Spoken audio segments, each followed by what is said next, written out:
Go ahead. Yes, sir, sure. So, very good evening from all participants from India, as well as namaste to all our participants joining from the different parts of the India, parts of the world. Respected dignitaries on this virtual dais and esteemed faculty, dear students, and Ayurveda enthusiasts. On behalf of the Panchakarma Department, Mahatma Gandhi Ayurveda College, Hospital, and Research Center, the constituent unit of Dattamegi Institute of Higher Education and Research, I warmly welcome you to all these international webinar on specifically planned on the theme that is Ayurveda practices in the Western countries. Ayurveda, we are already aware because we are all Ayurveda people.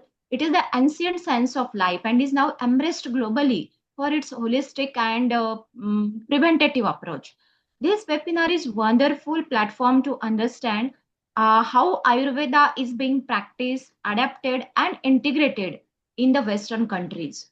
And it is our proud privilege to introduce our today's distinguished speaker, Professor Vaidya, Dr. Shekhar Annambhotla, sir, who is BMS MD, is a he is a distinguished Ayurveda physician, Panchakarma specialist, yoga teacher, and integrative health expert with over 36 years of global experience in clinical practice, teaching, and research also. That is, he had covered all domains of the Ayurveda.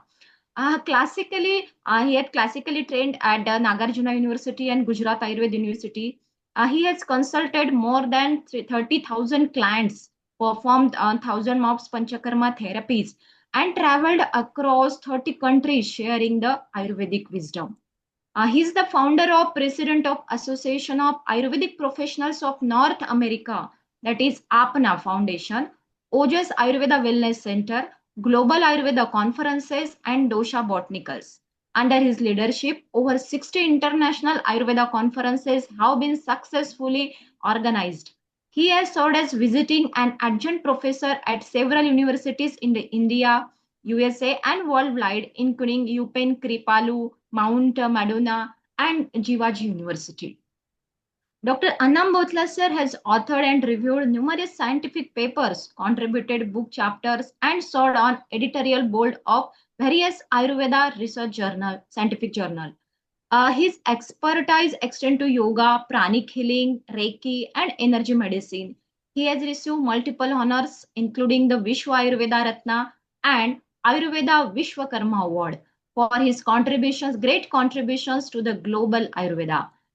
Through this teaching, publications, and leadership, he continues to inspire holistic health education and promote Ayurveda internationally. And really, we are indeed honored to have him with us today. So, I would like to welcome our warm welcome, sir, to for on this virtual platform. And I would like and humbly invite Dr. Shekhar Annambhotla, sir, to kindly address the gathering and share his insights on the particular theme that is Ayurveda practices in the Western countries. Sir, now virtual stage is yours. Please be continued. Yeah. Thank you. I would like to share first, okay, before starting, where are you? Me.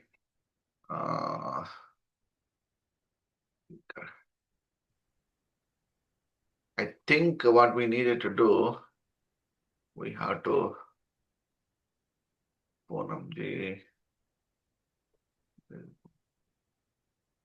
so I have to put you on the okay. Yeah. Not able to come. Okay, good. Good.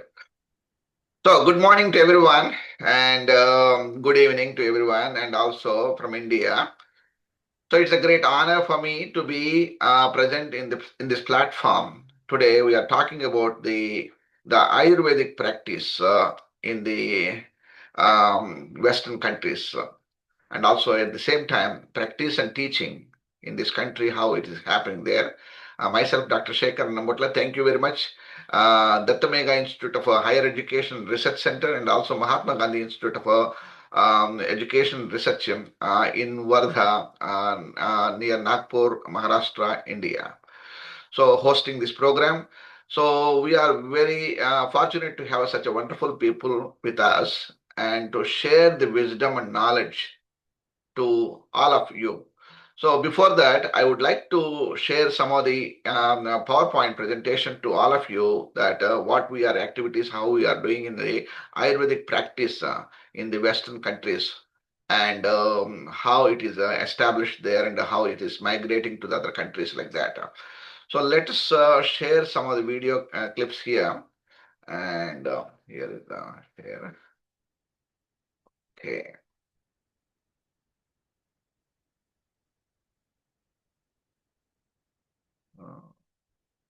Chat box is here. Full screen. I need to have full screen here. Oh, sorry. Full screen. What happened to this thing?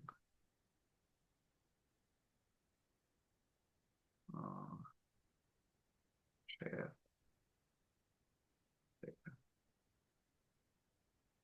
Are you able to see me here? PowerPoint? Yes, sir. PPT is visible, but it is not on the presentation mode actually. Okay, let me see. Is it there now? Yes, sir. PPT is absolutely visible, sir, but it is not on the slide share. It is presentation mode, not on presentation mode. Ah, okay. Let me go back. Yeah. I think after unsharing and then resharing, it can be possible. Yeah. Window is closed and I'm going to share again. Press 5. Okay. Yeah. Technical glitches and everything. Yeah, sir. Maybe some Cannot minimize. connectivity issue, Okay, it may minimize. happen. Yeah. Can minimize the place. What is happening here? When you're recording this, you cannot minimize the Zoom meeting. Okay. So let me do one thing. PowerPoint presentation. I need to open it here.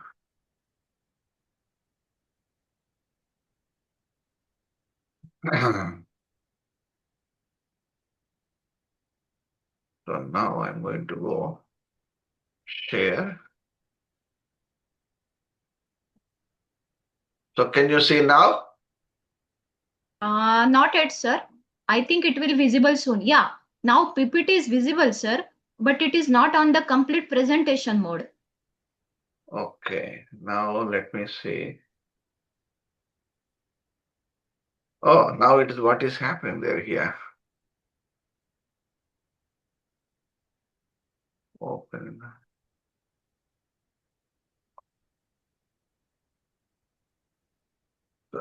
Cannot see. From You cannot keyboard, see. please press F5. F5. Okay. Okay. F5. Yeah. If I press F5, it is showing these things. And my power. Can you see here? No, sir. The picture is same as like before. Ah. But actually, yeah, slides are changing, sir. Yeah. Can you see the slides? Yes, but I think now font is sufficient, sir. Font is sufficient to visualize. So I think there will be no problem. You can go with this presentation also. No issue, sir. Okay. Yeah. And also I'm going to see if possible to why it is not coming. Stop sharing. Okay. Good. So, but I wanted to bring the full screen. That's the thing. Yeah, it will better. Sir, at the baseline, there is one class-like structure. Na, you can click there also, but Yeah. it is not happening. Na? Okay. Now, how is this now? No, sir, it is as like before. Oh, okay. So then it is I think we can go continue with this also. No issue, sir. good. So I'm Yeah. going to show this font is becoming smaller. Good. So sorry for the disturbance and everything. And today we are going to discuss about the Ayurvedic practice in the Western countries, and let's go through that. And That's great.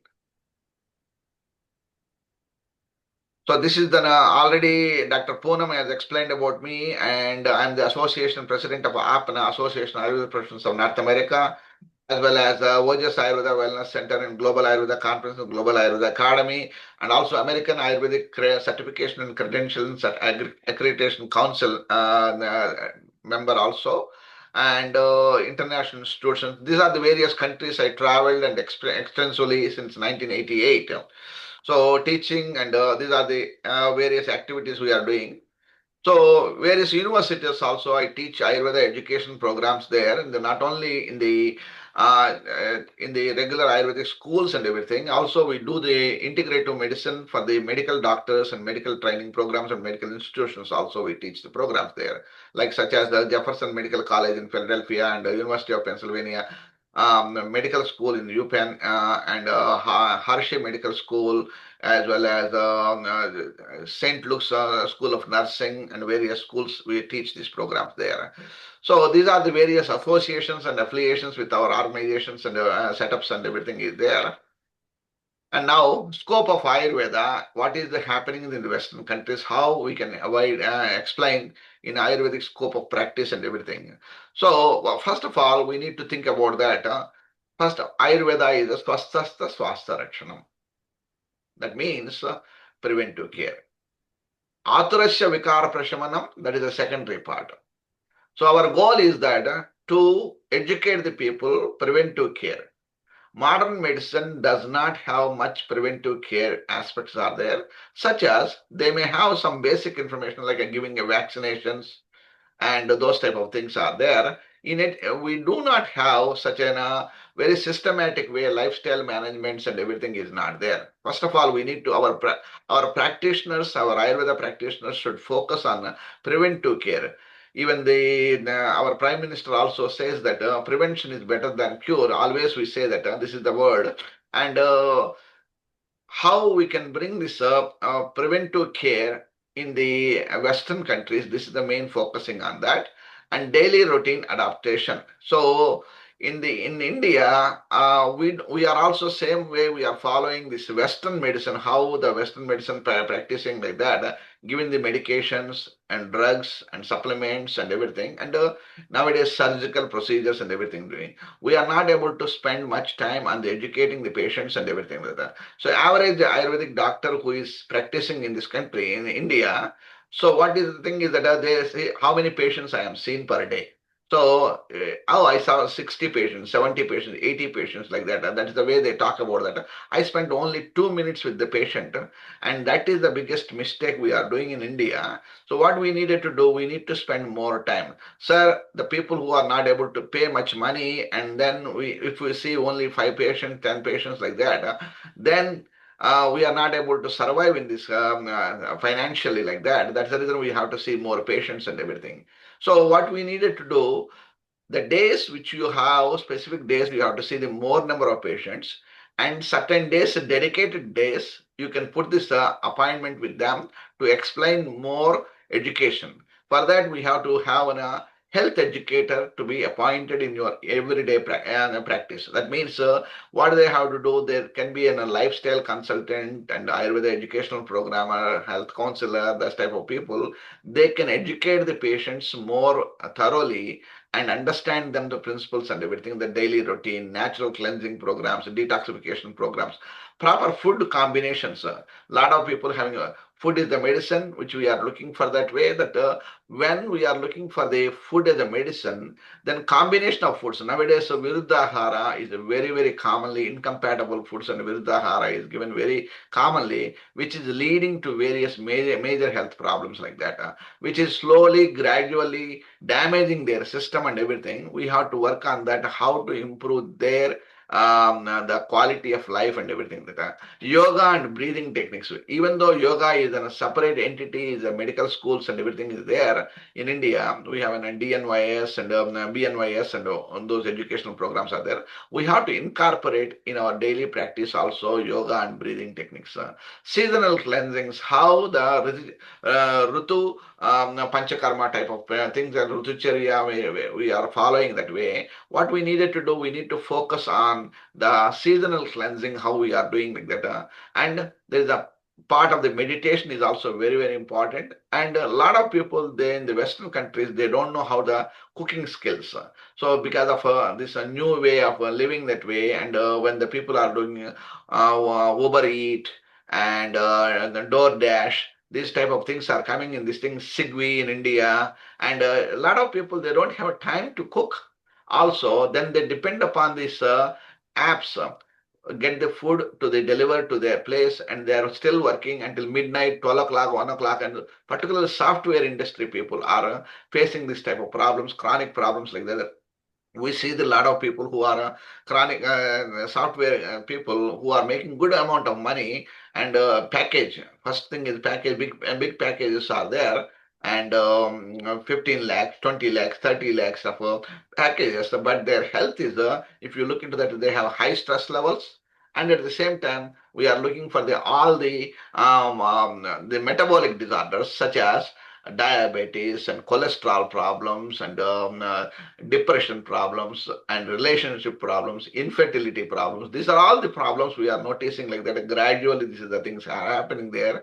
And in the even the same with the girls and boy and male and female, all people are suffering this type of problems. Both are working competitive way. Financially, they are strong, and comfort wise strong, but at the same time their health wise they are not good.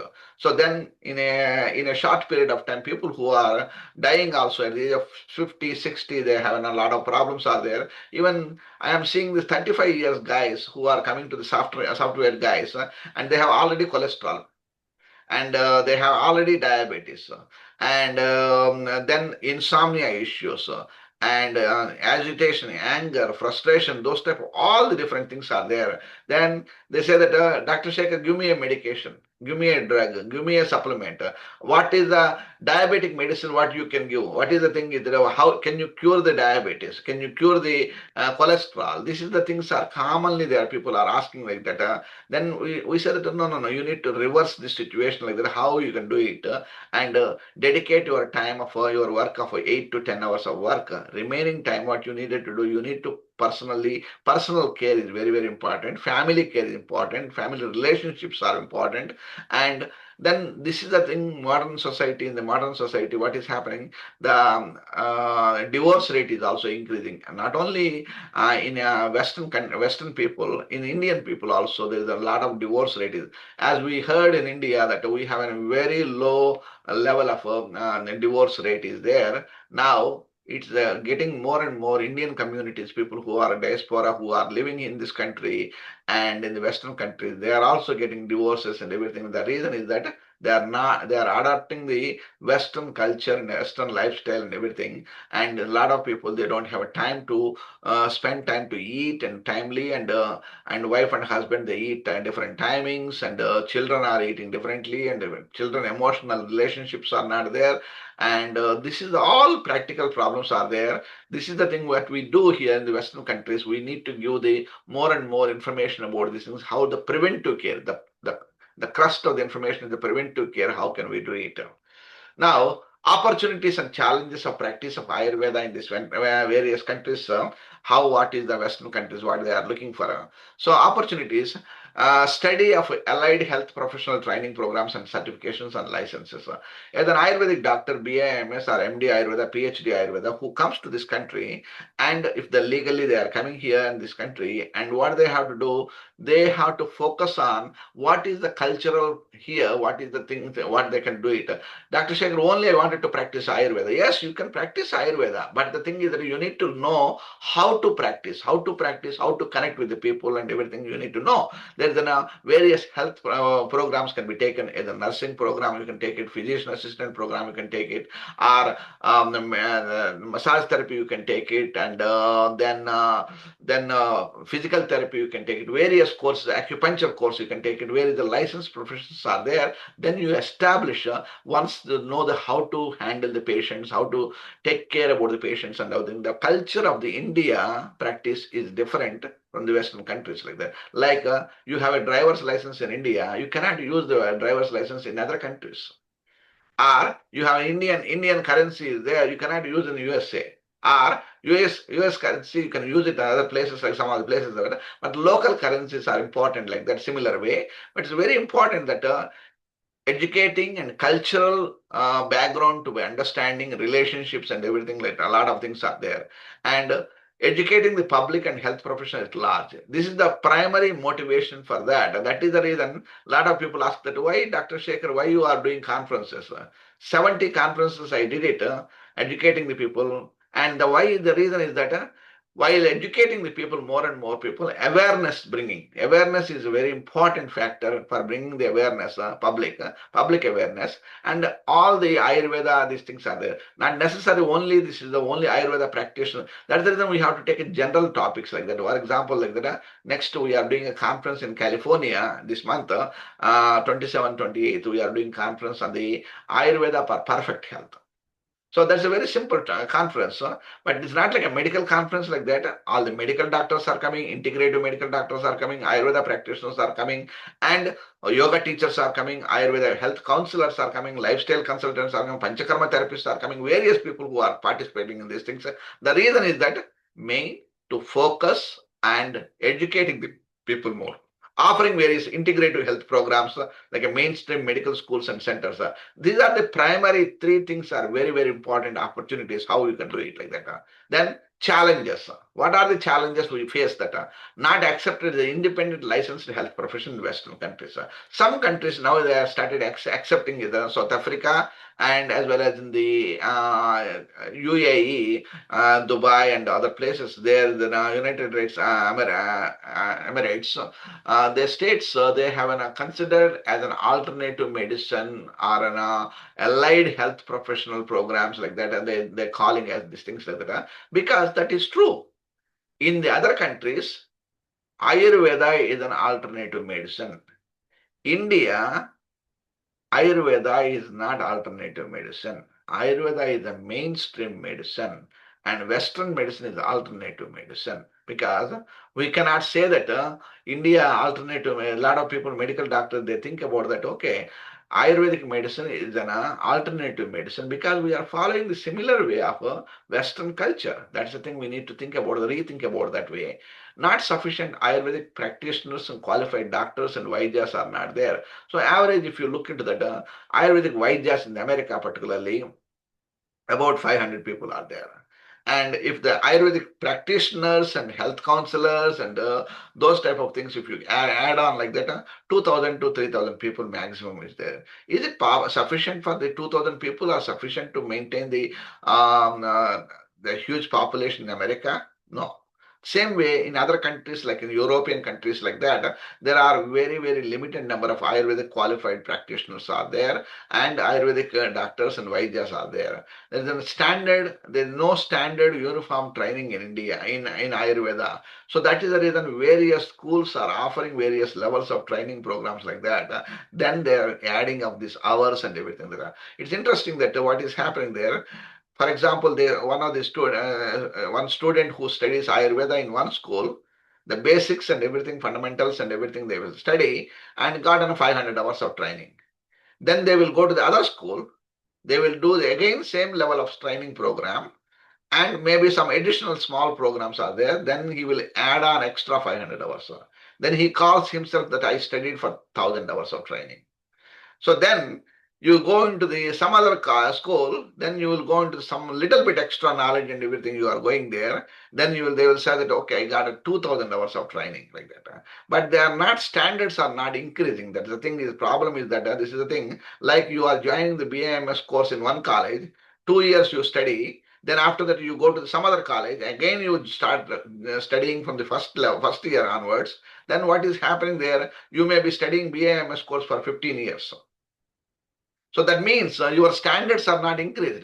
same level you are doing, same thing, same repeated courses you are taking like that, same BIMS course instead of finishing 5 years program, then you are studying for 15 years.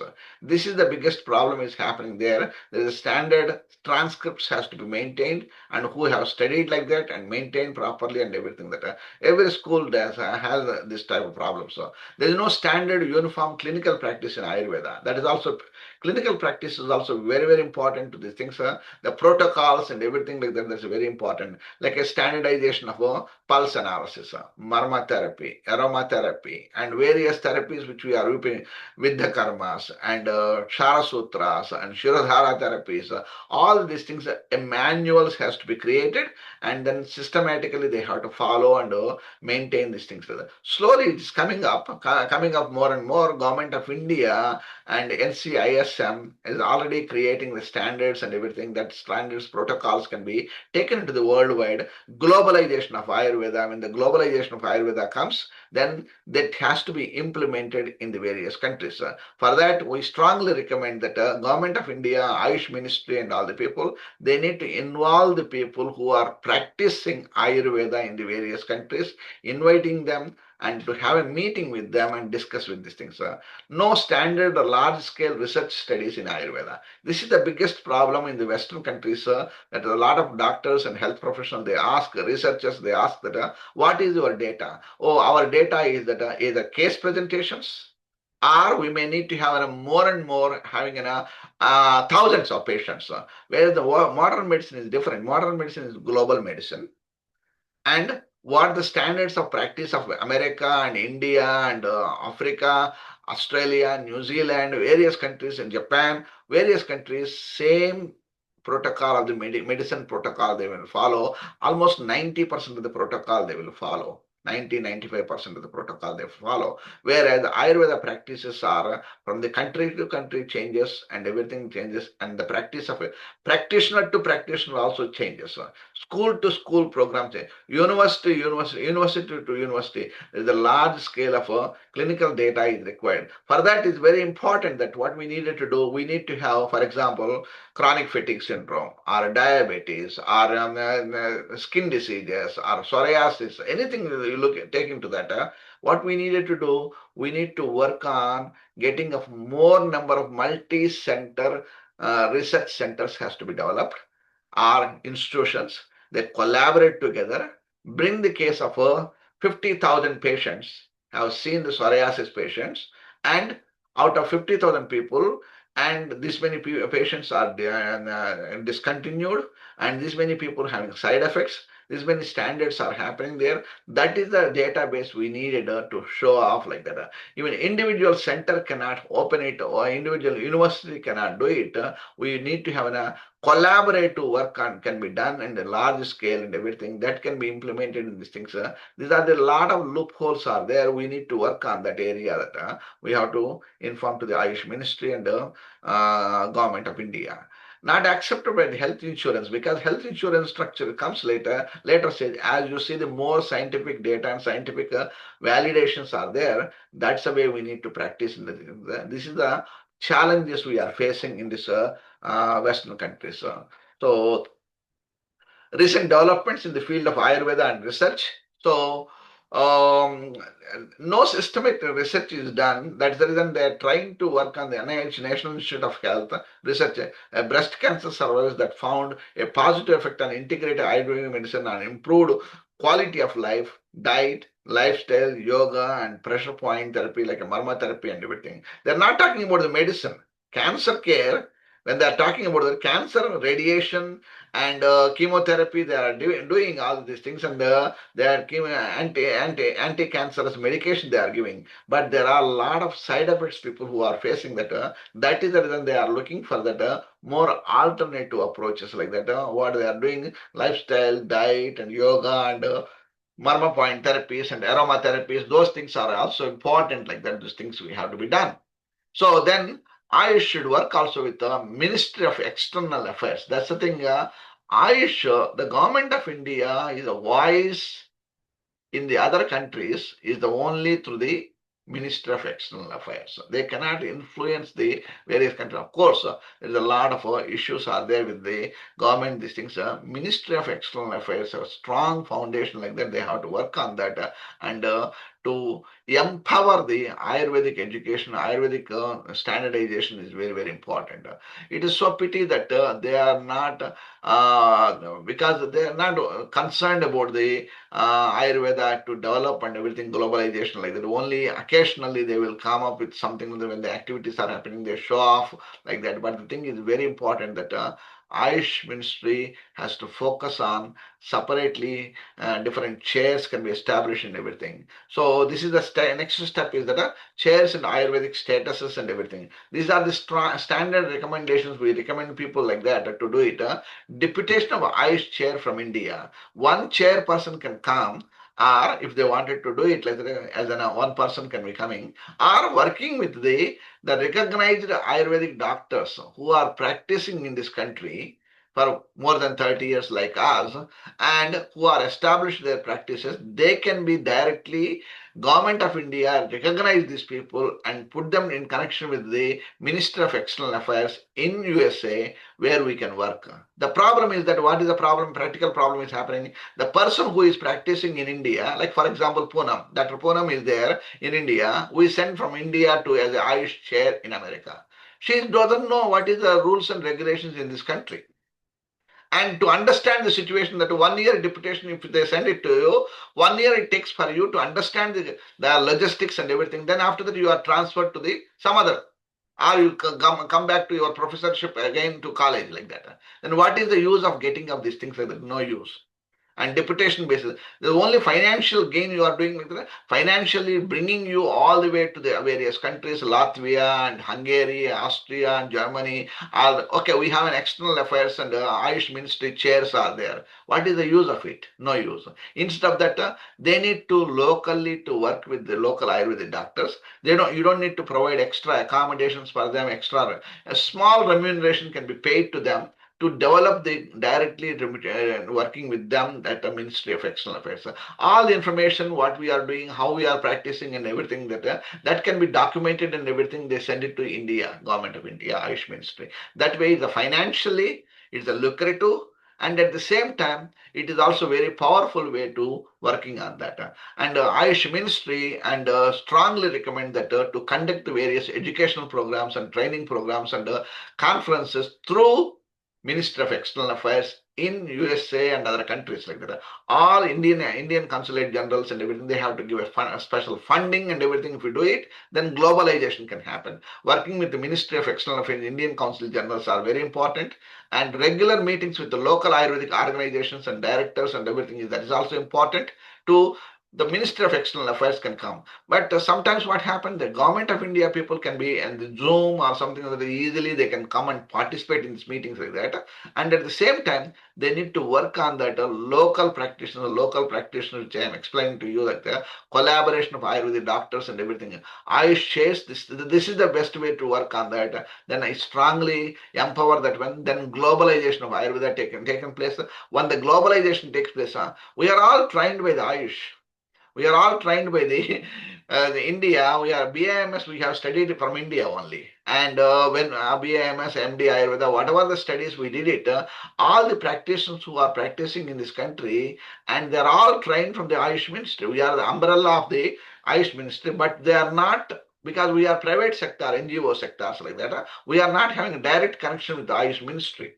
Only the Ayush Ministry concerned the government educational institutions, people who are there working, and as well as private institutions who are there, private individual bodies, they are working under the Ayush Ministry. Those are the institutions in the jurisdiction of Indian government. They can work on that. How they can have, does they have an Ayush Ministry having connections with the control on the various countries? What is South Africa is going on, Australia is going on, and anything? No, they don't have any control of that. For that, what we needed to do, we need to have an empowering, strong foundation is required, and everything. Manuals has to be created, and that.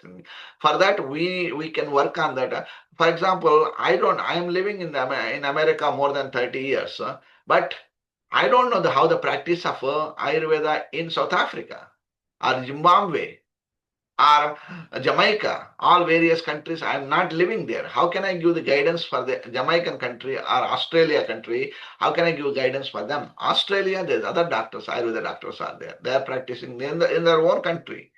Like the practice of Ayurveda in Punjab, the student who is practicing Ayurveda in Punjab is a way of a different practice like that than the person who is practicing Kerala. So this is the way we need to look into that, how we can help them to work on that.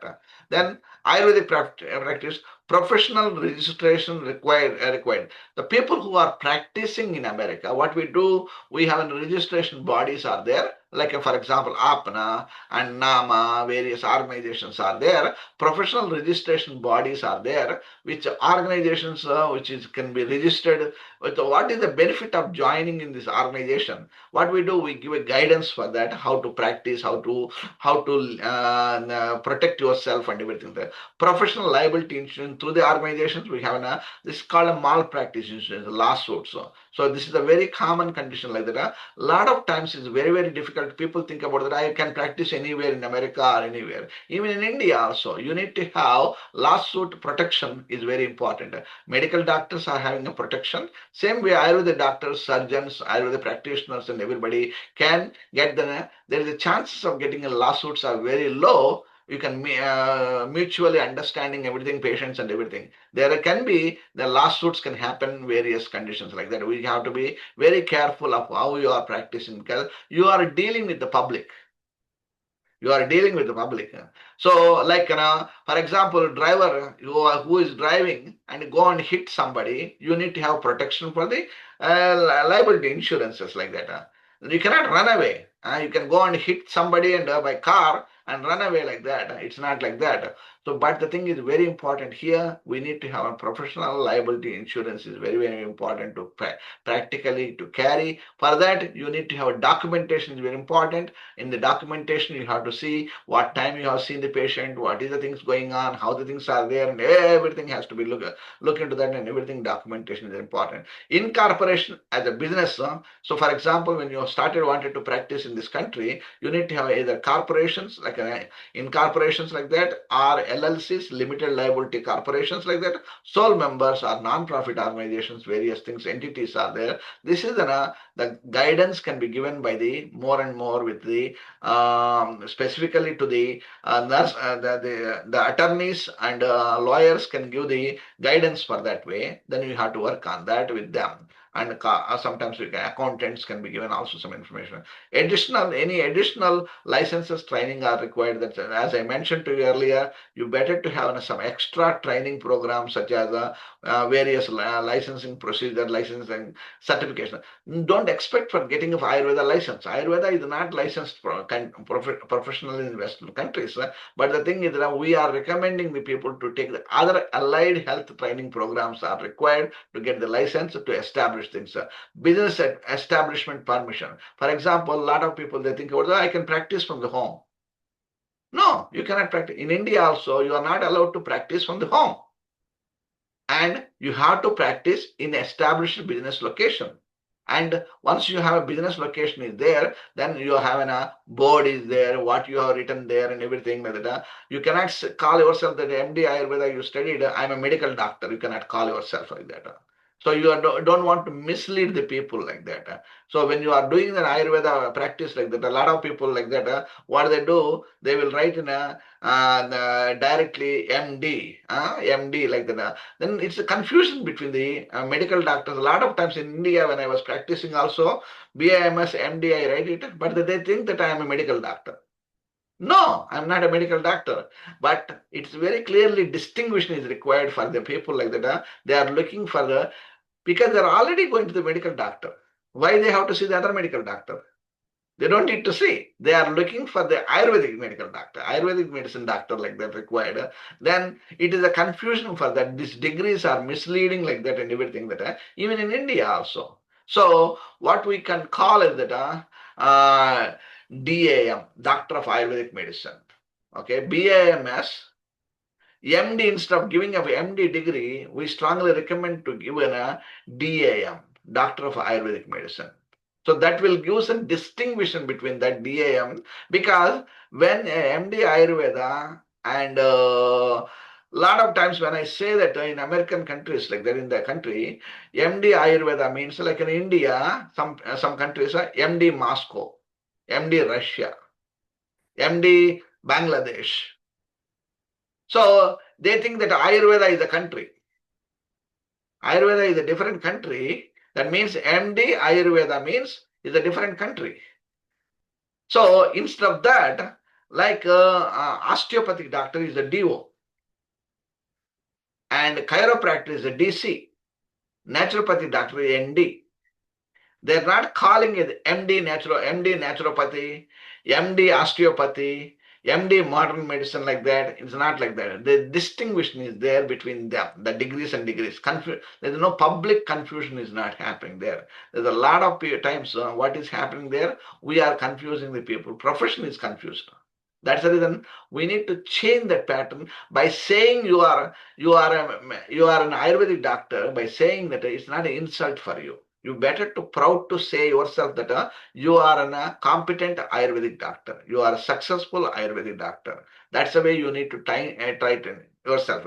If you are interested to study modern medicine, come on, quit your Ayurveda practice, go to the medical school again and study modern medicine.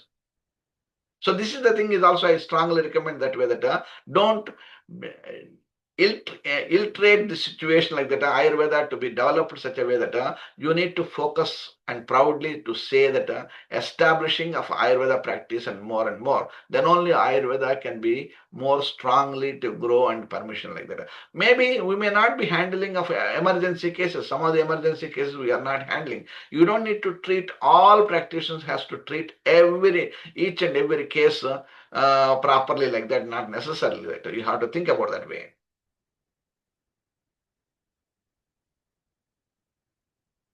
Okay.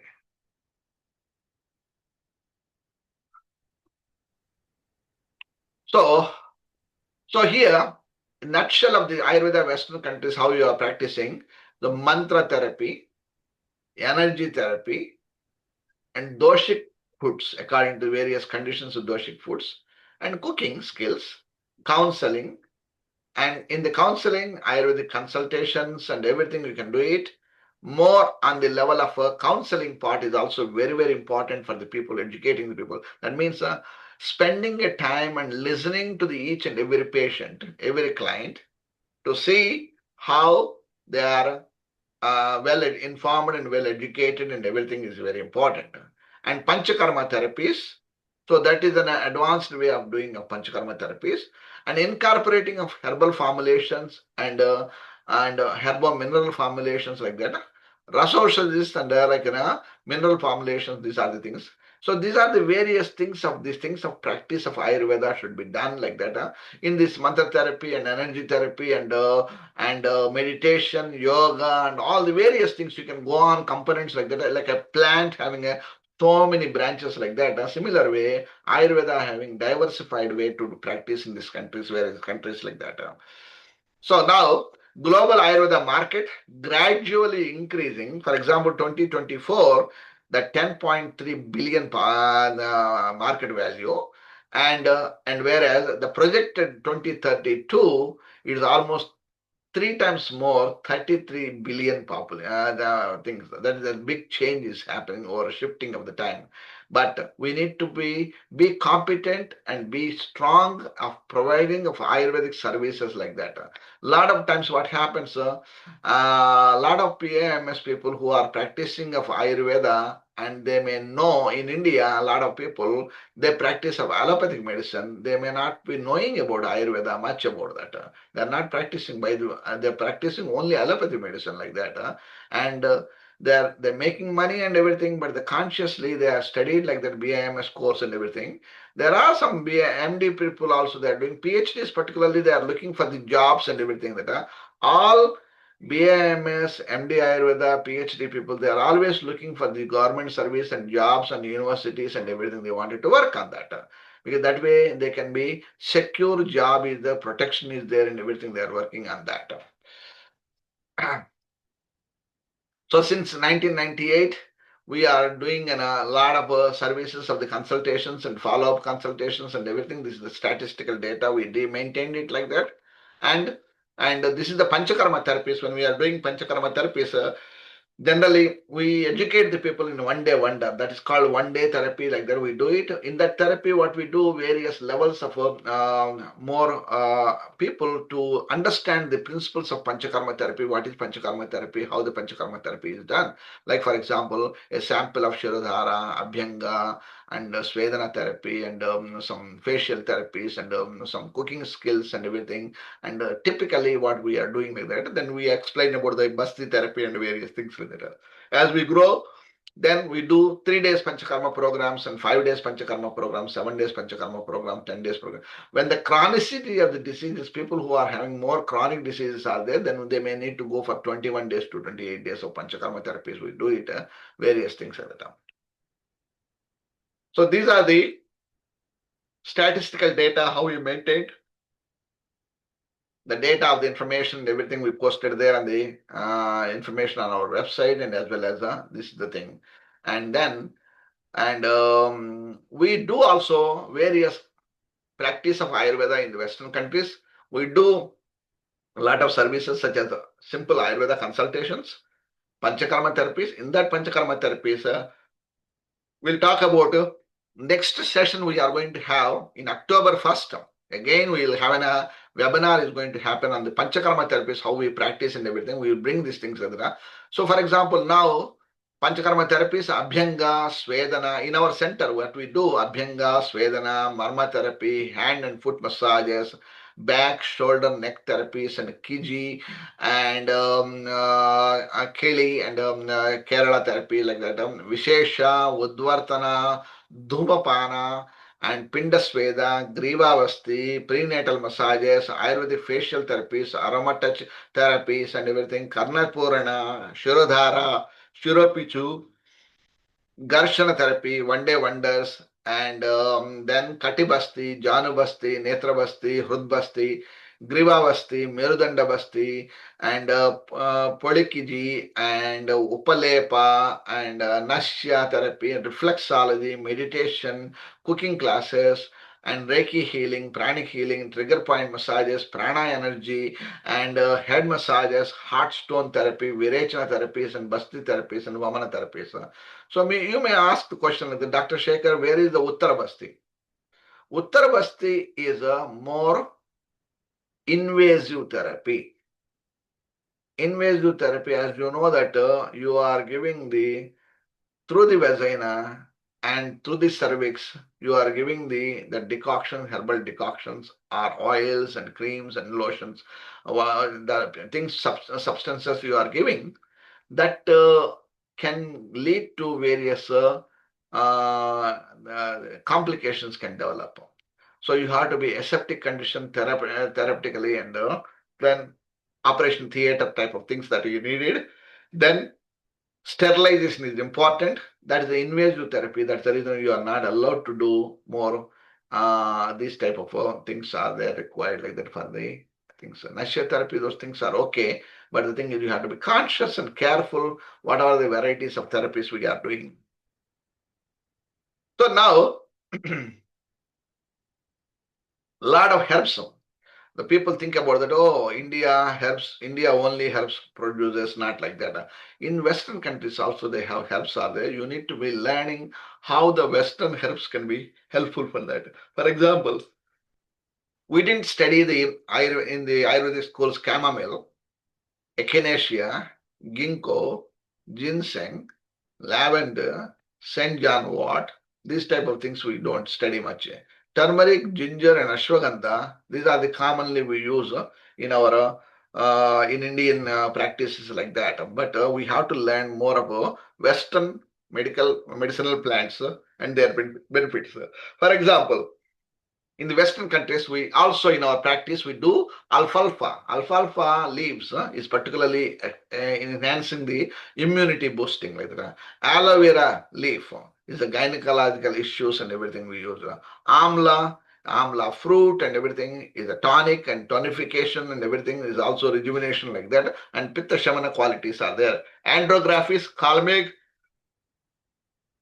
is again immunoboosting immune system is there. Aniseed, digestive system, Arjuna bar, cardio care, and ashwagandha, adaptogenic qualities are there, and stress reductions and everything there. Astragalus is more on the immunity boosting and everything. Barberry root and gut health and cholesterol conditions and everything use it. Barley grass, particularly used for the kidney support and everything we use it. And bay leaf, basil leaf is a respiratory care. Bee pollen, immunity conditions, echinacea, immunity conditions, and various chronic conditions also. Fever, migraine, arthritis conditions, fever few, that is called fever few, the migraine, arthritis conditions, ginkgo, respiratory conditions, people who are having tinnitus and memory issues and those type of conditions also can. Ginseng, fatigue, and increasing the vitality and sexual drive, and also golden seal, diarrhea, eye diseases, skin diseases, and cold and various conditions. Milk thistle is the liver conditions, high cholesterol levels, and jaundice and various conditions, any sluggishness in the liver and everything. St. John wort, anxiety, depression, those type of things. Sapamato is postrate and kidney conditions. Of course, gokshura, those type of things also. Punarnava, those things also can be used. But Valerian, which is an Western Tagara in our Indian plant is Tagara, and it's good for anxiety and sleep conditions and various conditions like that. So same thing, which is an garlic, lavender, hawthornberry. Hawthornberry is commonly we use for the cardiovascular conditions like that, particularly like an Arjuna, like that plant. We are going to use it. Blood circulation, kidney and bladder problems like that. And fenugreek, blood purification, galactagogue and diabetes conditions like that. Evening primrose oil for the hormonal balancing conditions like that. Cat's claw is an osteoarthritis and rheumatoid arthritis and cancer and viral infections. Dandelion is very commonly we use it regularly in our practice in indigestion, oral health. While oral and topical dandelion products can be promoted for the joint pains like that. And also elderberry, cold and flu, and these are the things of lozenges like that, elderberry. Horse chestnut is good for the arthritics and pain, swelling, menstrual problems, hemorrhoids, and those conditions. Anti-inflammatory qualities are there. So now we need to educate the people also, as I mentioned to you, educating the more people that this is the basic level of 500 hours of training which we do, and it's a prerequisite is that 50 hours of minimum Ayurvedic modern anatomy and physiology. That way, Ayurvedic practitioner, Ayurvedic lifestyle consultant, any professional like that, they need to know about basics of the anatomy, physiology, and the organs in the body and everything they have to know, and their main functionality of these things is important. Then Ayurvedic philosophy is very important. They learn Ayurvedic philosophy and physiology, Ayurvedic physiology, how the things are there, Ayurvedic psychology, Ayurvedic pathology, and diet and nutrition, herbs, and subtle therapies like Panchakarma therapies and various things, yoga therapies and case presentations. This all adds on like that Ayurvedic lifestyle consultant. So this is what we are doing as a BIMS graduates, MD-Ayurveda graduates. What we do, we train the people to educate more people like that. That way they can be appointed in your practice. They will be educating the more and more in the practice.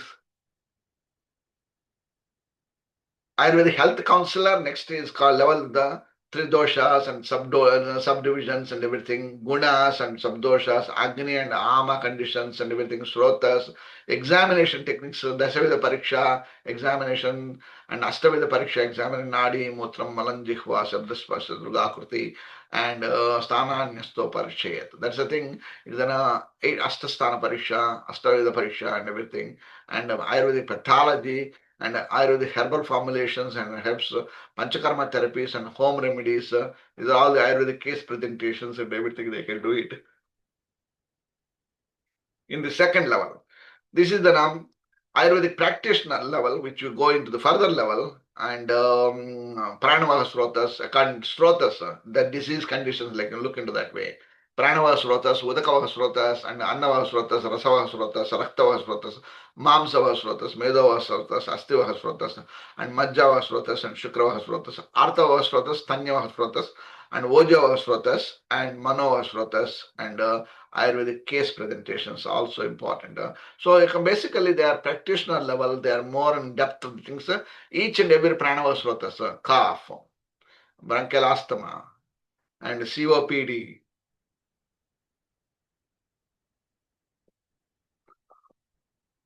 all various diseases and conditions, they can look into that and everything they can explain that way. And Ayurvedic yoga therapist, a person who studied of the Ayurvedic lifestyle consultant, 500 hours of training, they can go on to Ayurvedic yoga therapy like that. They can be incorporating with the Ayurvedic yoga anatomy and physiology, yoga as a therapy, yoga asanas as a therapy, and pranayama as a therapy, meditation as a therapy, yoga therapy for cardiovascular system, pulmonary system, gastrointestinal system, metabolic disorder, neurological conditions, gynecological disorder, ENT, musculoskeletal disorders, and case presentations. This is the way they study more. This is the templates we have given various people to follow these things, the guidelines and everything. They have the standards of education they can be providing more. So now, Panchakarma therapist, a Panchakarma therapist according to the World Health Organization guidelines benchmark training, as well as we have more on the level of what is that called in the Ayush Ministry also given some guidelines. The Panchakarma technician or Panchakarma therapist who are there, they will study all the things. Next class, next in October session, we are going to discuss about how the Ayurveda Panchakarma therapies are helpful for the individual, how the things are there. We'll talk about that. So this is the next, our 10th World Ayurveda Day. Ayurveda Day now is recognized as September 23rd. Every year we are going to celebrate it. So for that, those who are interested to join, and we will be happy to send the links to all of you, that you can go to the website and apna.org World Ayurveda Day.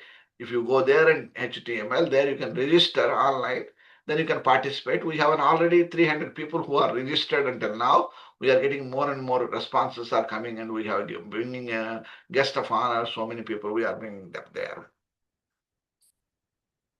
Then third Ayurveda Doctors Day, Ayurveda Global Ayurveda Doctors Day. This is the thing AAPNA, Association of Ayurveda Professionals of North America, has established these things.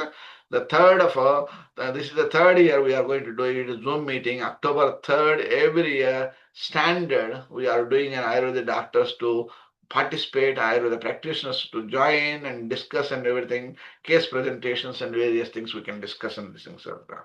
This is the thing, is a nutshell of the information, how Ayurveda is practiced in various countries and everything like that. This is the thing, is very important. Stop. Okay. Sorry for today's disruption and everything. So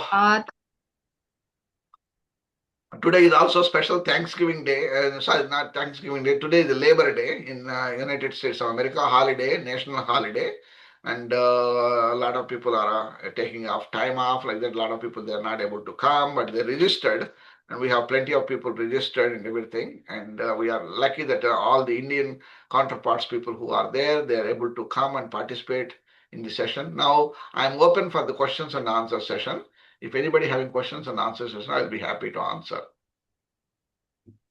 Yes, sir. There is one question in the chat box. I would like to request all delegates, if they want to ask any queries to sir, please put in chat box so we can take one by one. Sir, how much time you can permit, sir, for question answer session? Yeah, I can take 10 to 15 minutes like that. We can do it. And now I have questions here. I open the questions and I will read it loudly and also answer for those questions.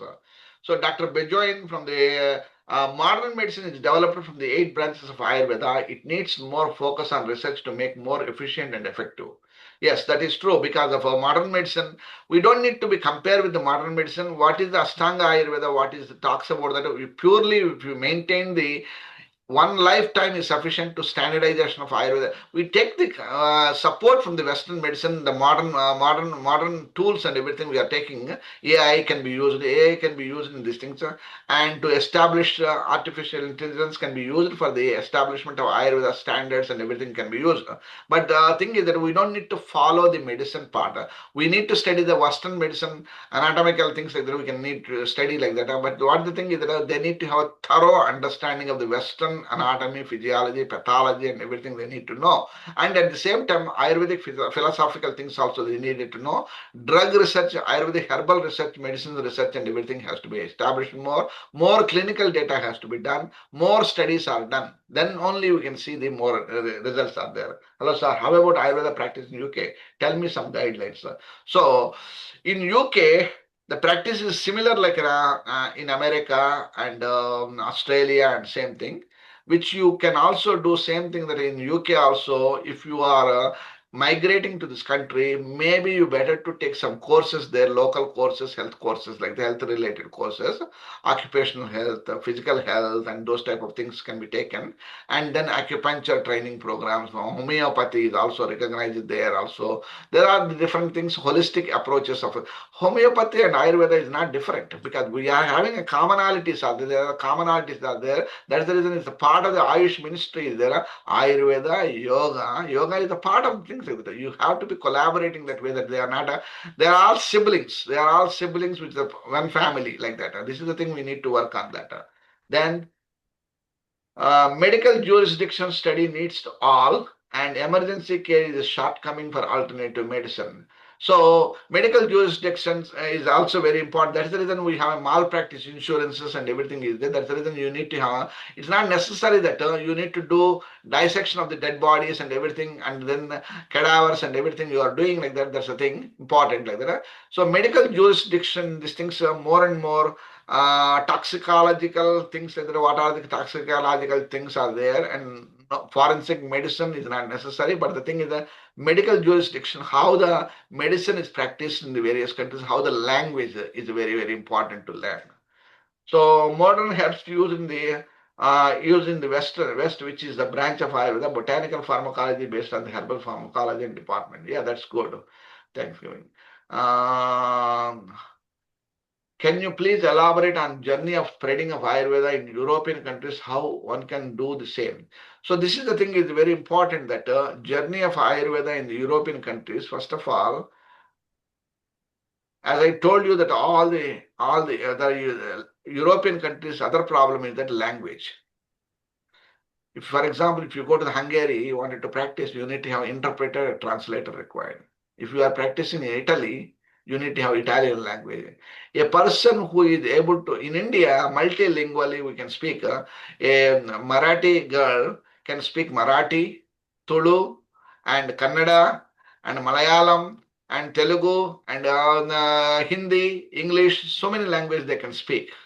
But if you go to the other countries, Germany and everything practices like that, there's all the continents, like in each state, like a Maharashtra state is one Germany, and Italy is in Kerala, like that. These are the different small states in European countries. You need to have a lot of connectivity with the people, networking with the people. That is the reason what we do. You need to have more practice, spreading the Ayurveda means you need to have what you needed to do more attending the conferences, in attending the conferences, connecting with the people and everything like that. Sir, I wanted to do online consultation. How do you know about you? Who are you? You need to come and out and everything to meet with the people, to present the papers and everything. That's the reason we are doing a lot of online conferences like that. Like Dr. Poonam has given a presentation on the online presentations like that. We have a lot of conferences.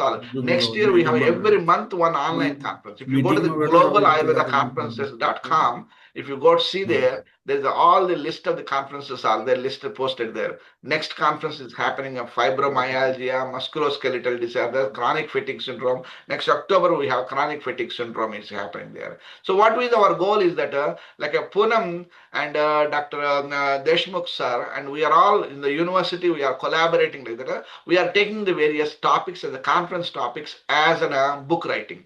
For that, what we are trying to do, we are going to qualified, well-trained, and well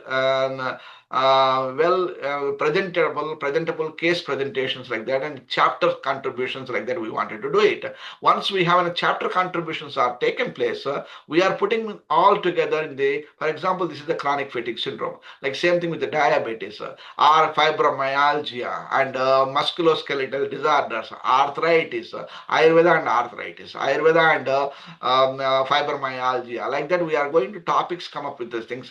We can plenty of books we can write it like that. This is educating the people more. So, what type of diet in chronic fatigue syndrome? What type of a lifestyle has to be followed in these things? That's the chapters we have to come up with ideas like that. What type of meditation can be done? Meditation having effect on the chronic fatigue syndrome. Relaxation therapies can be done, and diet and Panchakarma therapies and aroma therapies, various things can be done in the conditions like that in the things. Not only living of the, even the mantra therapy, Bhuta Vidya, Chikitsa, Bhuta Chikitsa, and all these things can be incorporated like that.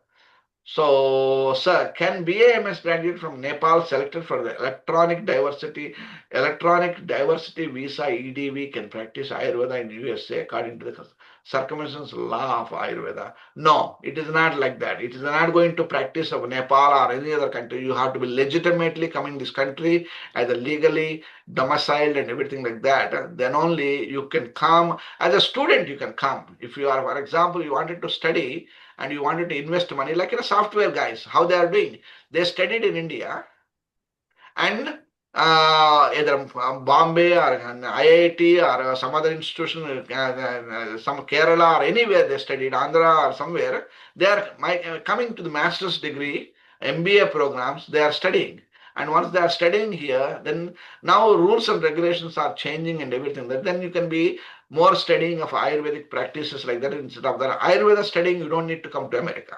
You already studied Ayurveda in India and Nepal and Sri Lanka, all the countries, they have an established Ayurveda training programs are there. What you needed to do, you need to take other training programs, allied training programs like a physical therapy, acupuncture training, naturopathy degree. Those are the qualified degrees are there that you have to take enrollment in these courses. You have to put the GRE exam, GRE, TOEFL and everything, and you have to take it that exams and everything. You pass the exam, then only you are allowed to come to the student like that here, and then you can practice. Should you use medical astrology in the treatments of patients? Yes, we are teaching this program. Actually, medical astrology is the Vedic medical astrology. How medical astrology, this is the thing, is the last. We have learned these things like that. Interesting that way. It's very important that a person who is suffering with cancer, why he is suffering with cancer? Why your mother got breast cancer? Why she got a brain cancer? Why the tumor is there? Why your son got a typhoid fever? There is a planetary influence is there. It's not only diet. And this is the things are very, very important that we need to have medical astrology to be taught in the medical schools and Ayurveda schools and everything. They can apply this knowledge, applied knowledge. We don't need to become an astrologer. So a lot of people, what do they do? For the good muhurta, you wanted to get married, then we go to the Pandit or astrologer. Sir, is compatibility is there or not, whether we are going to live together and these things like that. Then he will look into that one aspect. Amma, Muhurta is very good. Okay, this Muhurta is good. And whether he cannot tell that whether you are producing babies or not together. The compatibility is there or not, we don't know. And nobody is testing like that. Okay, I wanted to have a seminal report is there, ovum report is required, then on before their marriage like that. They are nobody asking like that. They're only asking about it. So this is the thing is happening there. A lot of times, a boy and girl, they're getting married. The seminal fluid, the spermatozoa is very low for him, azoospermia. And how many pujas he do, no use. How many temples he visit, no use. And until he improves his the sperm count and everything, then they will not have babies. Adoptions has to be taken as surrogate the situation like that. This is the biggest problem is coming with that. We need to have more healthy progeny and everything is important. Then, good. Thank you, Apex, sir. And So these are all the various things. Thank you and everybody. Thank you. If any questions you have, everything is the thing important. Medical astrology having a very good role. Panchakarma having good role. And daily routine is very important and practice. And first of all, don't look into that. The government has to fix the problem. So at what time? See, for example, every day I wake up at 5 o'clock in the morning, 4:30, 5 o'clock. Even though yesterday night we had a party and we have family function, family there. At 11:30, 12 o'clock, I came home. But still, I have a presentation today. I told them that, hey, I need to go. And everybody is sleeping because Labor Day, holiday, and everybody is sleeping. But still, I'm awake and everything. That's the thing we have to think about that way because passion. So, Ayurveda, if you are interested, it's not like a monetary benefit. It's not only, okay, sir, this is the job I am doing. It's not a job. It's a passion. If you have passion is there, you can do a lot of work and everything. You have a dedication is there. You can write books writing like that, contribution. You don't need to write a book. You can put a chapter, simple chapter. You can be a contributor for the chapter. Let them do the professors who are there in the universities like Poonam Savarkar is there here. She is the professor in the university and she has the connections are there and everything. What we are doing, we are collaborating with each other. We are collaborating each other, bringing them together, understanding the knowledge and everything. What we are doing when the people started to think about the chapter contributions, we'll have a Zoom meeting with everybody. We are all having one meeting with chapter contribution. What is the things, the nutshell, what they are doing? They are giving the correct information or something like that properly. Then after that, once it is there, some proofreading has to be done and editing part is done and language has to be written there. And the more and more clarity of the information more given to them, then only they can able to understand. Then publish can be, either it can be published physical copy. Physical copy is problematic that if you wanted to ship the book to the Australia, New Zealand, or America like that, now you cannot send by in the Indian Postal Service also you cannot send this. Everything is stopped. So now you cannot send anywhere like that. This is the things are happening. Digital copies are easy, downloadable. People can do it. Kindle, those type of things can be done. So many ways to do it like that. We can do structure like that. We can work on that and everything. We will publish it. Those type of things like that. We will educate the people more and more. Any other questions you have? I will be happy to answer. You can put in Yes, chat sir. box. I myself have one question, sir. Yeah. That is in one slide you have mentioned regarding the energy therapy. Energy Energy therapy. therapy. Yeah. Yeah. Can you more elaborate on this topic, Yes, sir? sir. Energy healing is a offshoot of a pranic healing, Reiki healing, those type of things. Okay. And energetically, because every person having a lot of energy is there, sometimes energy stagnation is there, negativity is there. Some of the people, how many times, how much you tell that even some of the professors, even though they are making money and everything, they are professor, the negativity, they have negativity the morning to evening. This college is not doing good. This professor is not good. This is not this thing. Their energy is draining energy. So that energy is there, negative energy is there, that energy is there as long as there's no progress is not happening there. So we need to have restructure these things. A lot of people having like sometimes Poonamji, you cannot do anything. Oh, okay, you are professor. This is the thing. You cannot do anything like that. They have negative energy. Students, sir, whether I get a job or not. First of all, he is not joining the BAMS course. He wanted to have a job, first thing. How much money I will make it? One lady asked that, Dr. Shekhar, whether I have to choose for the MBBS degree or BAMS degree. If I join the BAMS degree, can I make money? I said that if you put in a palli shop, something like some chiuda shop or restaurant, you will make more money, I told her. You can make idli and dosa on the roadside, then you make more money. The guy who makes more money. And beggars also can make more money. You can go and sit in the begging, then you make multi-million dollars. But can you choose as a beggar? That's the thing you need to think about. Don't look into the always money. Just look into that. What is the profession you are going to do it? What is the thing you are going to do it? Connecting like that. What way you are going to help the people? How can you change them? How can you transform them? That's the thing is important. And that's the thing is important when they feel that connectivity like they're with you, then automatically they will pour money on you. A multi-millionaire guy, he comes to see you and you reduce his stress levels, his cancer is cured, and his health problems are improved and everything. What he will do? He will give ready to give all the money to you. That's the thing is important that don't look into the how much you are learning, how much allied sciences you are learning.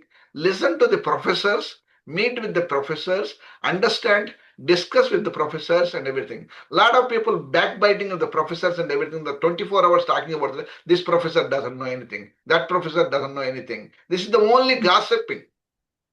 What is the good quality you learn from the one of the teacher, like that each and every teacher? There are some loopholes are there. Some teachers are very aggressive. Some teachers are not happy. Sometimes have frustration. They have their own problems. They have every person, even professor also having their own problem. Family problems are that the child is not feeling well, or husband is not behaving well, or mother is not feeling well. Something is happening in their family.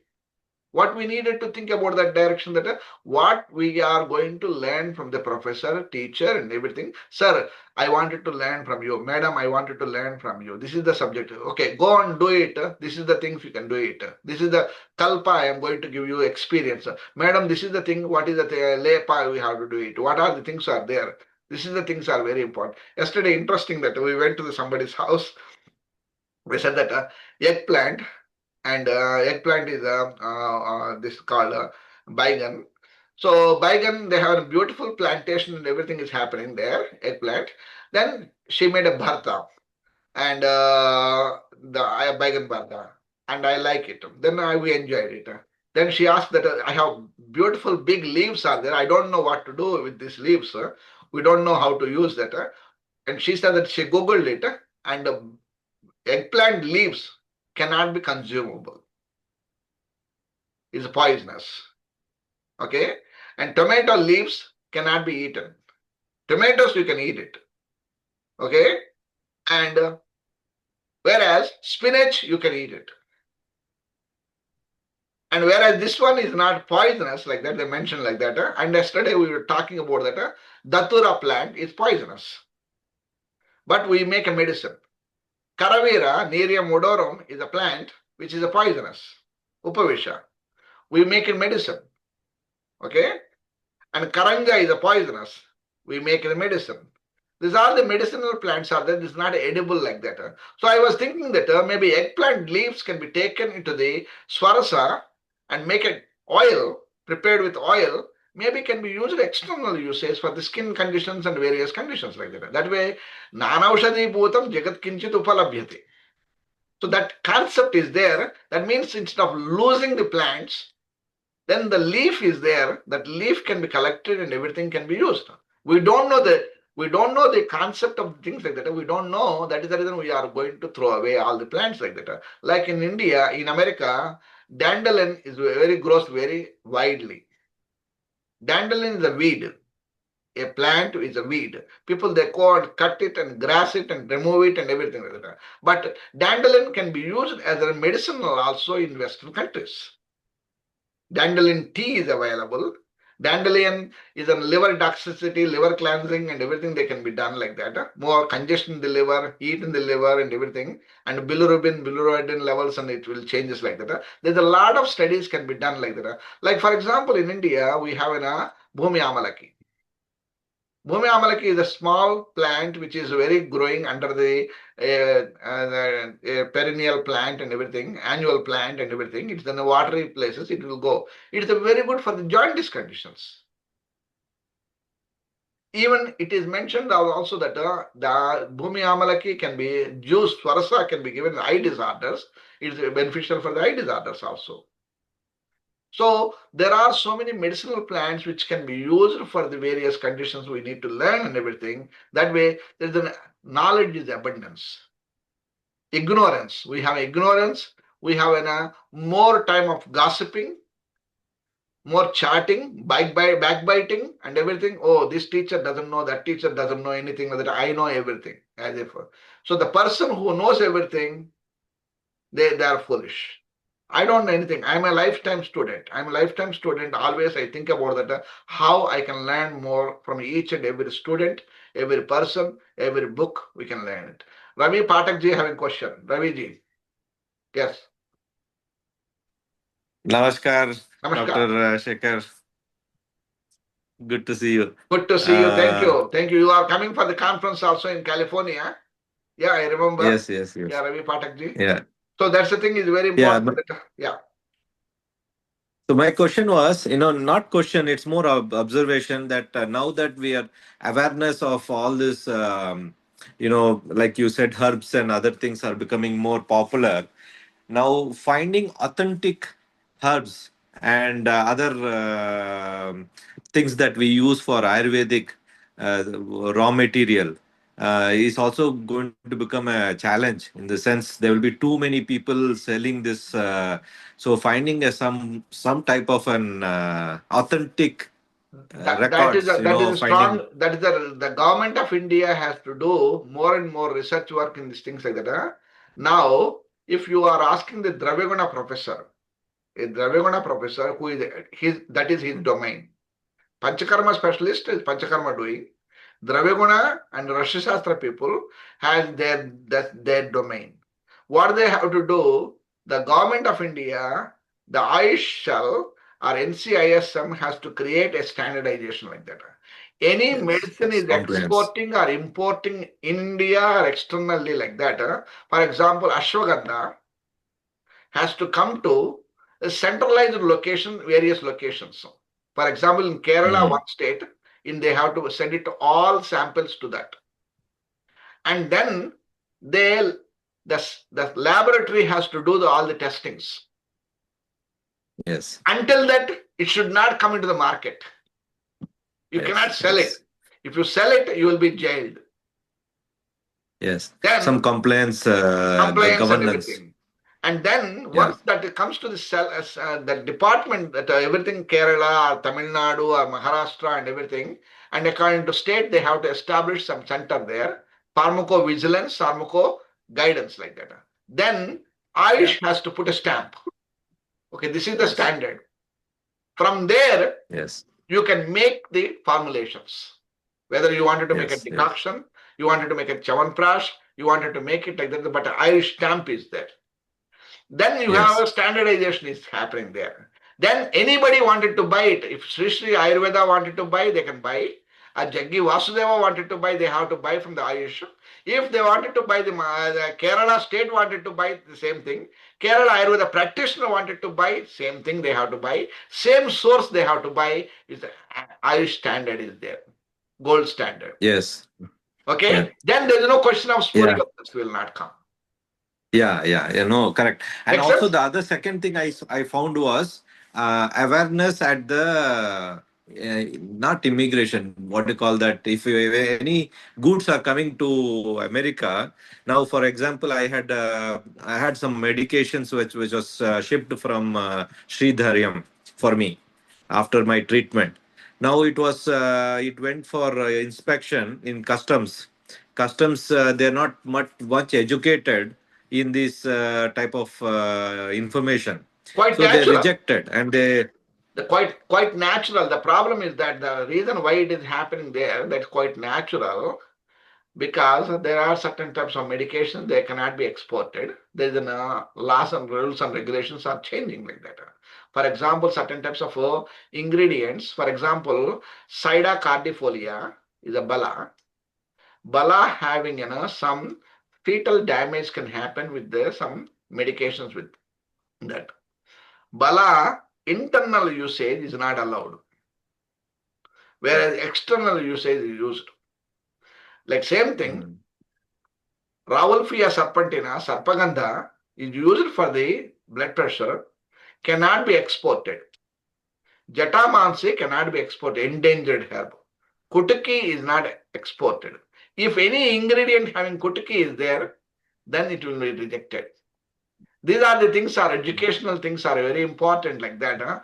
That means what is happening, whether the Sridhariyam or any Maharshi Ayurveda or any other university, Sri Sri Ayurveda or anything is there, they need to know about the export information more, educate more.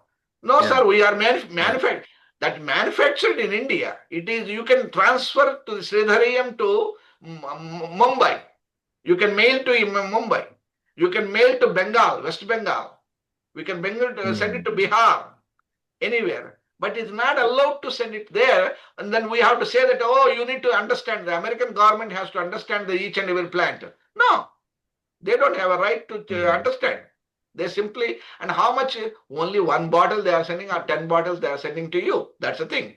Either you have to bring it your own, or you have to depend upon the practice of the practitioners here in this country. You have to depend upon the practitioners in this country, then they can give you according to their need of the things like that. Otherwise, you have to go to India and get the treatment there and finish it up, treatments and everything, then cure yourself and come back here. There's two options there. There's a fault is not, fault is yours. Fault is yours.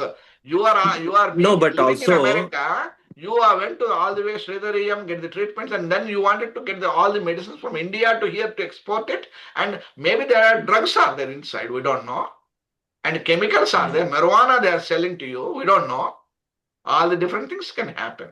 So you have to be extra careful when we are getting these products and everything. We have to be extra careful whatever the things are there. There are so many things can be used here also, and herbs can be used. It's not necessary that only the Ayurvedic herbs can be healing like that. As I mentioned to you, the Western herbs also can be used like that. Ginkgo and this dandelion and elderberry and so many things are there. We can use that. Any other questions? Thank you. Yeah, welcome, sir. I think there is no any question in chat box, sir. You have very well answered for all queries. Thank you. Sir, can we go ahead for the conclusion of this session, sir? Yes, thank you. Yeah, definitely. Yeah, go ahead. Sir, before concluding the session, I want to ask you, is there access to me to reshare one slide? I have to share one slide. Is there access for me? Yeah, I think so. You can share. Yeah, I have sent you request. Hello. Sir. Okay. Please Hello. give me Okay. Yeah. You can share. Yes.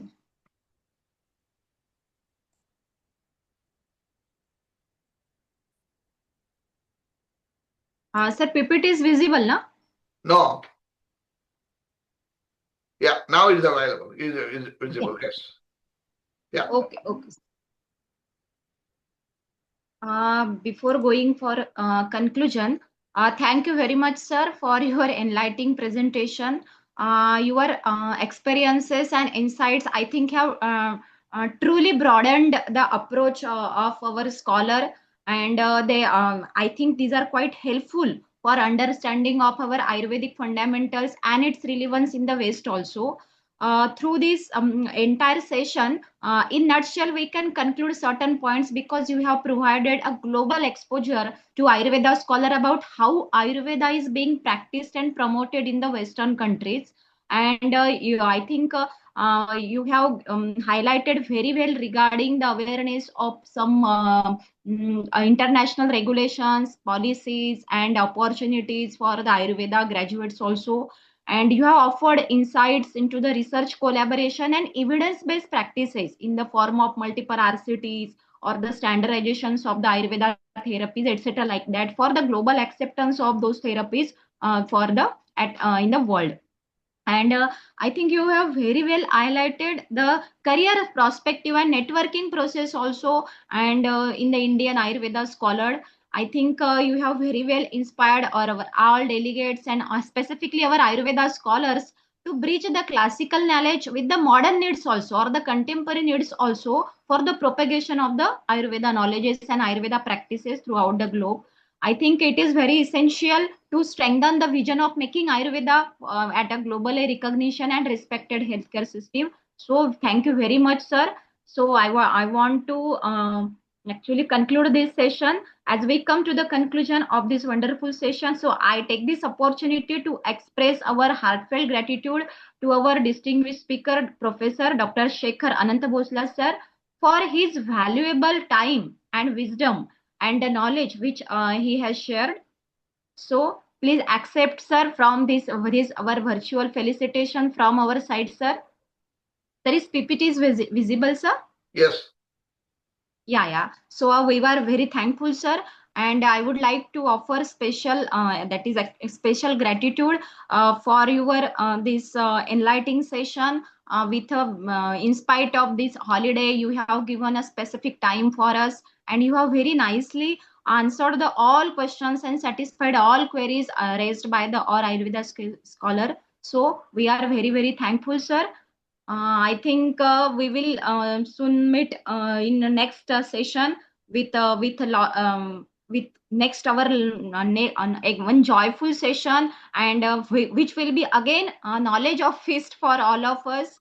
So very thankful, sir. So we are. I would like to offer my sincere thanks to our respected Dean, Dr. Bharat Rathi, sir, for their cooperation and constant support for the organization of this webinar. At the same time, I would like to offer my sincere gratitude, Dr. Manish Deshmukh sir, who is the Deputy Director R&D and Associate Professor in Pharmacology Department at the Pharmacy College, sir. So we are very thankful. At the same time, I would like to offer my sincere gratitude for all our delegates who have made this webinar successful by their attendance. So thank you very much. Wishing you all good health and wellness through Ayurveda. Thank you, and we will meet you soon in the next month with such again this knowledge of feast. Thank you very much, sir. Thank you very much.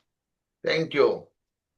Thank you, Dr. Poonam. And it's good that we have a next session. We are going to do it on the series of sessions will be there in collaboration with the various institutions and various universities. Next session, October 1st, because that is easy to remember. September 1st, October 1st is easy. Yeah. And October 1st is the similar time. And we have an Panchakarma therapies, how the Ayurveda, because this department of collaboration with that, Dr. Poonam Savarkar is a professor in the Department of Panchakarma. She is the MD, PhD in Ayurveda, and she has written multiple books on Ayurveda, and her husband is also involved in the Sharira Kriya, Sharira Rachana department and everything, and he is also professor there, and the same university they are working together. It's so pleasure that way I'm meeting with all the people, good people, and this is a big institution. Really, this Dattamega Institute is a very big campus and university, and medical colleges are there, dental college and pharmacy colleges, and various things are activities are there. And Adani Group is very much interested in this, collaborating with them. The Dattamega Institute recently development is that Dattamega Institute is a very strongly supported by the Adani Group of people like that. That's the reason we have a collaboration. We have developed MOUs with them, university vice chancellors and pro chancellors and all the people who are there. And we are very thankful that we wanted to here educate the people like that. And main thing is that we need to do a lot of work in India also to redemanding, restructuring like that, like Ravi Pathak ji, how he mentioned that the standardization of Ayurvedic products and everything, that Ayush Ministry has to work on that. Ayush Ministry has to do it. And also when you are getting these products and everything, standardization is very important. A lot of times Ashwagandha powder and Guduchi powder, if you are trying to get it, there's no source of good sources are not there. A lot of practitioners who are there, and they have to depend upon either Baijana or Dabur or something, whatever the companies they are manufacturing with it, then you have to rely on that.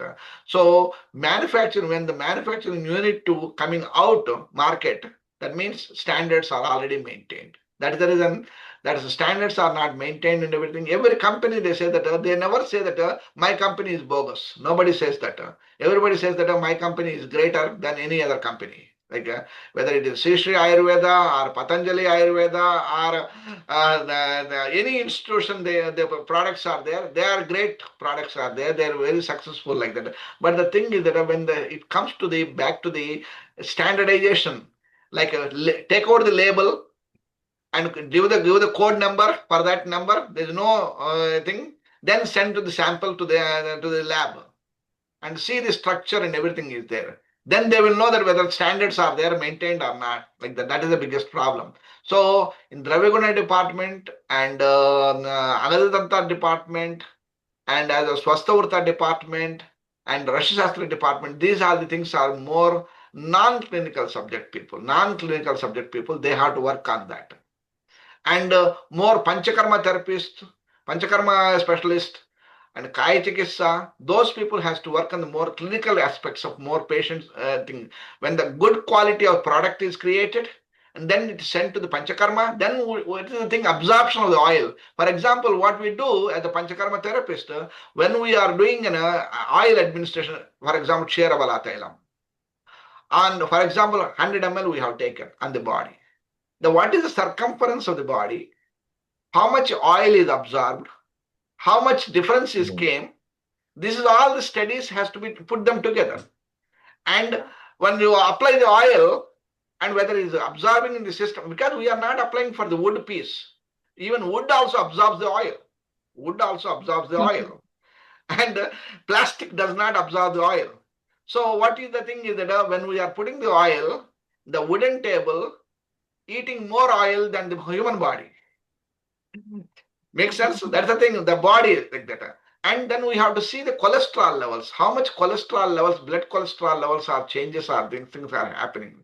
Lipid levels are changes are happening there, how the body and everything. This is the thing, standardization has to be done like that. Just simply pouring the oil. In the ancient time, my grandfather did it like that, same thing.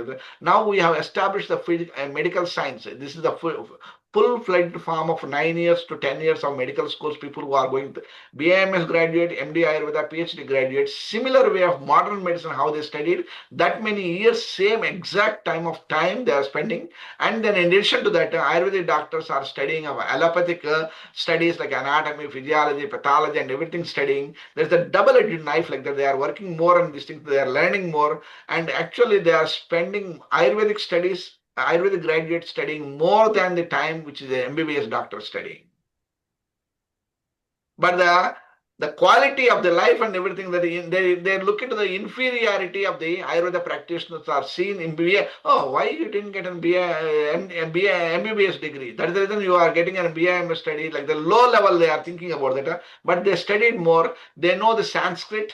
They can chant the slokas and everything. They studied more and everything. Integrity is more. Compassion is more than compared to the medical doctors and everything. There are more aspects are there. But the only the lacuna is happening there. There is no standardization. That's the thing. Standardization is not a fault of the public. It's the fault of the individual practitioners who are the government of India, who are there, and then we have to work on that. The government of India is we. We are the government of India. We are the government of India. We have to support them. We have to work with them. The representation has to be given like that. Then they can work on that and to do these activities. Then we will become more successful and more actively done.